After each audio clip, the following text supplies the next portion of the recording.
রাম রাম বন্ধুরা, নমস্কার। আশা করছি তোমরা সবাই খুব ভালো আছো।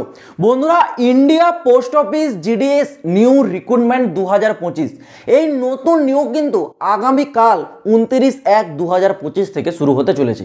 তো এই নতুন ভ্যাকেন্সিতে তোমাদের জন্য আমার কি সাজেশন, যারা বারবার আমাকে কমেন্ট করো যে দাদা আমার কম পার্সেন্টেজ কিন্তু আমার ইন্ডিয়া পোস্ট অফিস জিডিএসে সিলেকশনটা হচ্ছে না, তো তোমরা কিভাবে সিলেকশন নেবে, এর জন্য তোমাদেরকে কি কি করতে হবে, কি কি বিষয়গুলো তোমাদেরকে মনে রাখতে হবে প্রথম থেকেই এটা বলবো। এবং এর সাথে সাথেই ইন্ডিয়া পোস্ট অফিস জিডিএস এর সমস্ত কিছু ডিটেলস একেবারে বিস্তারিত তোমাদের সাথে আলোচনা করে দেবো।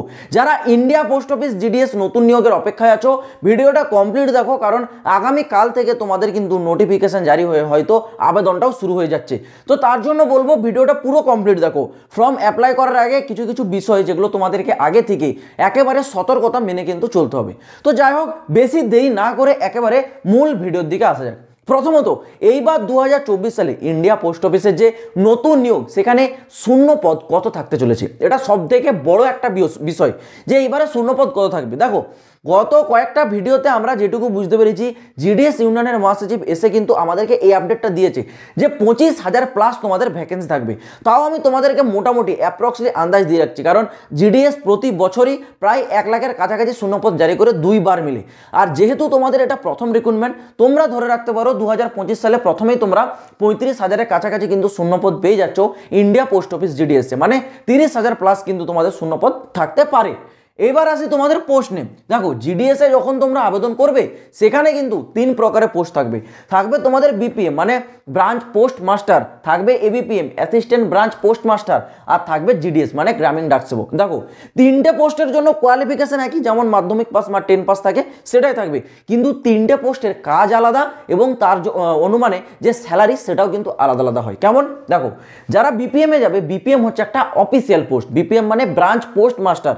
ইন্ডিয়া পোস্ট অফিসের যে সমস্ত ব্রাঞ্চগুলো আছে, তোমাদের আশেপাশে যেসব পোস্ট অফিসগুলো আছে, সেখানে দেখবে যারা চেয়ারে সবসময় বসে থাকে, যারা অফিসিয়ালি কাজ করে, তাদেরকে বলা হয় বিপিএম মানে ব্রাঞ্চ পোস্ট মাস্টার। এই পোস্টে কিন্তু বাকি দুটো পোস্টের তুলনায় স্যালারি সব থেকে বেশি দেওয়া হয় বিপিএম এর ক্ষেত্রে। ঠিক আছে, তোমরা ধরে রাখো প্রায় প্রতি মাসে তোমরা 19,000 টাকার কাছাকাছি কিন্তু স্যালারি পেয়ে যাবে এই যারা বিপিএমে যাচ্ছ 2025-এ। ওকে, এরপর আসে তোমাদের এবিপিএম। দেখো, এবিপিএম এর কাজ আর জিডিএস এর কাজ প্রায় একই রকম। জিডিএস মানে গ্রামীণ ডাক সেবক, এবিপিএম মানে অ্যাসিস্ট্যান্ট ব্রাঞ্চ পোস্ট মাস্টার। এদের কাজ কি? গ্রামে গ্রামে গিয়ে চিঠি দিয়ে আসা, এছাড়াও ইন্ডিয়া পোস্ট অফিসের যে সমস্ত নতুন রকম স্কিমগুলো আসে, সেই স্কিমগুলো সম্বন্ধে সাধারণ মানুষকে সচেতন করা, সাধারণ মানুষের কাছে সেই বার্তাটা পৌঁছে দেওয়া, এই সমস্ত প্রকার কাজ। তারপরে আমাদের ভারত সরকারের কেন্দ্র সরকারের যেসব নতুন নতুন তোমাদের প্রকল্পগুলো চালু হয়, সেই সমস্ত সাধারণ মানুষদের কাছে পৌঁছে দেওয়া, এইগুলো কিন্তু কাজ করে থাকে এই এবিপিএম আর জিডিএস। ঠিক আছে, এই দুটি পোস্টের যে স্যালারি, এই দুটি পোস্টের প্রায় স্যালারিটা একই রকমই, মানে তোমরা ধরে রাখো এই দুটি পোস্টে প্রায় অ্যাপ্রক্সলি 16,000 টাকার মতো তোমরা প্রতি মাসে স্যালারি পেয়ে যাচ্ছ। ওকে, এবার দেখো তোমাদের কোয়ালিফিকেশনটা কি, তুমি 3টে পোস্টের মধ্যে যেটাই তুমি অপশানে চুজ করো না কেন, যোগ্যতা তোমার 10 পাসই চাওয়া হবে, শুধুমাত্র মাধ্যমিক পাস, এছাড়া এক্সট্রা কোনো কোয়ালিফিকেশন এখানে চাওয়া হবে না। বয়স সীমা কি চেয়েছে? 18 থেকে 40 বছর। 18 থেকে 40 বছর যারা জেনারেল ক্যান্ডিডেট আছো তাদের জন্য, কিন্তু যারা ওবিসি তারা পাবে 3 বছরের ছাড়, যারা এসটি এসসি তারা পাবে 5 বছরের ছাড়, আর যারা পিডাব্লিউডি যারা মানে ফিজিক্যালি হ্যান্ডিক্যাপ তারা পেয়ে যাবে এখানে একটা 10 বছরের বড় ছাড়। পরবর্তী বিষয় আছে তোমাদের সিলেকশন প্রসেস, যেটা তোমাদের অনেকের মনে একটা ডাউট আছে যে এইবার সিলেকশন প্রসেসে কোনো রকম পরিবর্তন হচ্ছে কিনা। কারণ জিডিএস এর সিলেকশন যখন হয়, সেখানে কিন্তু প্রচুর ফেক ক্যান্ডিডেটের সংখ্যা পাওয়া যায়, কারণ এখন অনলাইনের যুগ, এখন সব কিছু হাতের মুঠোয়। এই কারণে এই জিনিসটা প্রচুর প্রচলিত হয়ে গেছে, ফেক সার্টিফিকেট, জাল সার্টিফিকেট দিয়ে ফর্ম আবেদন করা। তো যাই হোক, এইবারও তোমাদের সিলেকশন প্রসেসে কোনো প্রকার পরিবর্তনের কথা এখনো পর্যন্ত বলা হয়নি। যেমন তোমাদের সিলেকশনটা হতো অনলি মেরিট বেস্ট, মানে মাধ্যমিকে তোমাদের যে পার্সেন্টেজ তার উপর একটা মেরিট লিস্ট তৈরি করা, এখানে কোনো পরীক্ষা হয় না, কোনো ইন্টারভিউ হয় না, সেই মেরিট লিস্ট বেসেই তোমাদের এখনো কিন্তু সিলেকশনটার কথাই বলা হচ্ছে।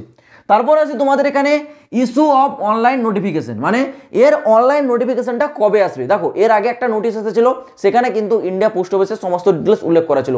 ডাটা বাই সার্কেল যেটা ইন্ডিয়া পোস্ট অফিসকে পাঠাবে, সেটা কোন দিনের মধ্যে কত দিনে পাঠাতে হবে, সেটা রিভিউ কোন ডেটে হবে এবং ইস্যু নোটিফিকেশন কোন ডেটে হবে, এগুলো কিন্তু সব উল্লেখ করা সেখানে ছিল। সেই অনুযায়ী তোমাদের ডেটটা কত হচ্ছে, ইস্যু অফ অনলাইন নোটিফিকেশন 29/1/2025, মানে 29 জানুয়ারি আগামীকাল, আজ 28 জানুয়ারি, আগামীকাল 29 জানুয়ারিতে অনলাইন তোমাদের নোটিফিকেশান আউট হয়ে যাবে। আর যেই দিন নোটিফিকেশান আউট হয় সেই দিন থেকেই তোমাদের ফর্মটাও আবেদন শুরু হয়। মানে ধরে রাখতে পারো আগামীকাল রাত 12টার পর তোমাদের যে কোনো মুহূর্তে এর নোটিফিকেশান এসে ফর্ম আবেদন কিন্তু শুরু হয়ে যাবে। এবার যারা আবেদন করবে তোমাদেরকে আবেদন ফিস কি দিতে হবে? যারা ইউআর ওবিসি তোমাদেরকে 100 টাকা দিতে হবে, এসসি এসটি ফিমেল পিডাব্লিউডিদের জন্য 1 টাকাও লাগছে না, এরা কিন্তু ফ্রিতে ফর্মটা আবেদন করতে পারছো। এই গেল ইন্ডিয়া পোস্ট অফিসের সমস্ত ডিটেলস। এইবার বলি যাদের পার্সেন্টেজ কম, ঠিক আছে, তারা কি করবে? যাদের পার্সেন্টেজ কম, দেখো তোমরা গত 2024 সালে 44,228 শূন্য পদে সেই মেরিট লিস্টগুলো এখনও দেখো তোমরা কিন্তু পোস্ট অফিসের অফিসিয়াল ওয়েবসাইটে পেয়ে যাবে। সেখান থেকে মেরিট লিস্টগুলো তোমরা তোমাদের রাজ্যের, যারা পশ্চিমবঙ্গে তারা পশ্চিমবঙ্গ রাজ্য দেখবে, আর যারা ত্রিপুরা রাজ্যের ক্যান্ডিডেট তোমরা ত্রিপুরা দেখবে।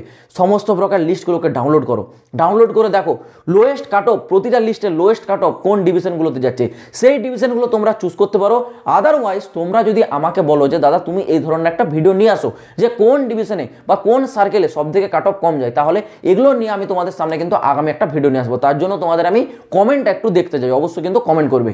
আর বিশেষ করে যারা কাস্টের ক্যান্ডিডেট আছো, যারা এসটি এসসি ওবিসি, তোমাদের যে সেন্ট্রালের ফরম্যাট হয় সেই সেন্ট্রালের ফরম্যাট অনুযায়ী তোমরা কিন্তু কাস্টের সার্টিফিকেটটা তৈরি করো। এটা কিন্তু খুব গুরুত্বপূর্ণ বিষয়, এই নিয়ে প্রচুর সমস্যা হয়।